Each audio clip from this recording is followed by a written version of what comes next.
అన్న సారీ అన్న ఎవర్రా నీది? ఏమనుకుంటున్నావు? నీళ్ళు పైన వస్తున్నావు. నీ అయ్యా ఎవర్రా నీది? ఎర్రినా డాష్ గా కనిపించడం లేదా? కళ్ళు నెత్తికెక్కాయారా? ఆపయ్యా, నోటికి ఎంత మాట వస్తే అంత మాట మాట్లాడుతున్నావు. అతను ఏదో కావాలని పోసినట్టు అలా మాట్లాడుతున్నావేంటి? అక్కడ ఎవరు లేరనుకుని పోసాడు, దానికే బూతులు తిడుతున్నావు. స్వచ్ఛ భారత్ అనే పేరుతో ఊర్లని పరిసరాలని స్వచ్ఛంగా ఉంచడం కాదయ్యా, ముందు నీ నోట్లోంచి వచ్చే మాటలను స్వచ్ఛంగా మాట్లాడు. కొంచెమైన మంచి పదాలు వస్తున్నాయి ఆ నోట్లో నుంచి, అతను సారీ చెప్తున్నా అలా తిడుతున్నావేంటి? ఆ బోర్డులో స్వచ్ఛ భారత్ పక్కన స్వచ్ఛ వర్డ్స్ అని కూడా పెట్టుకోండి. నువ్వెవర్రా నాకు చెప్పడానికి? నాకు సగానికి కూడా లేవు. మూసుకొని నీ పని నువ్వు చూసుకోరా. బాబు, నీ వయసు ఎంతయ్యా? నువ్వెవరు? నీకెందుకు చెప్పాలి? నా వయసు 18 ఏళ్ళు. అయితే నా వయసుతో నీకేం పని?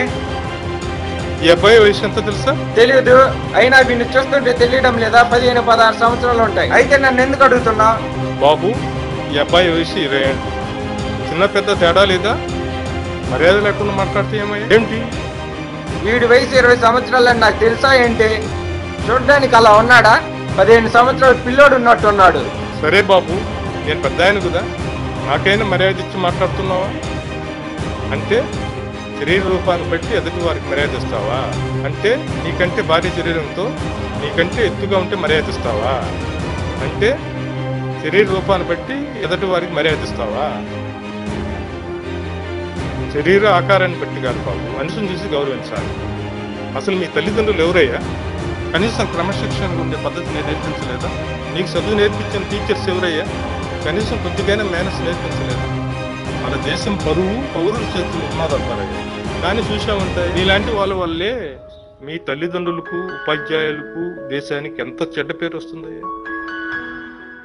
మనం మాట్లాడే మంచి మాటలతో మన స్నేహితులను, సమాజాన్ని, దేశాన్ని, మనుషులను మార్చాల్సింది పోగొట్టి నీ అసభ్యకరమైన మాటలతో అసహ్యం కలిగేటట్టు మాట్లాడాము. ఈ అబ్బాయి చెప్పినట్టు స్వచ్ఛ భారత్ ప్రక్కన స్వచ్ఛ వర్డ్స్ అని పెట్టుకోండి. అలాగైనా మీలో మార్పు వస్తుందో. బాబు, ఇలాంటి మర్యాద లేని వ్యక్తులతో మాట్లాడితే మన ఇలువ కూడా పోతుంది.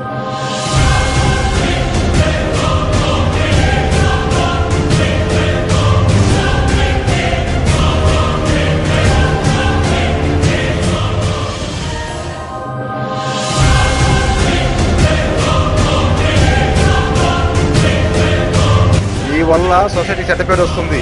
నిన్ను తీసేసాం, వెళ్ళిపో.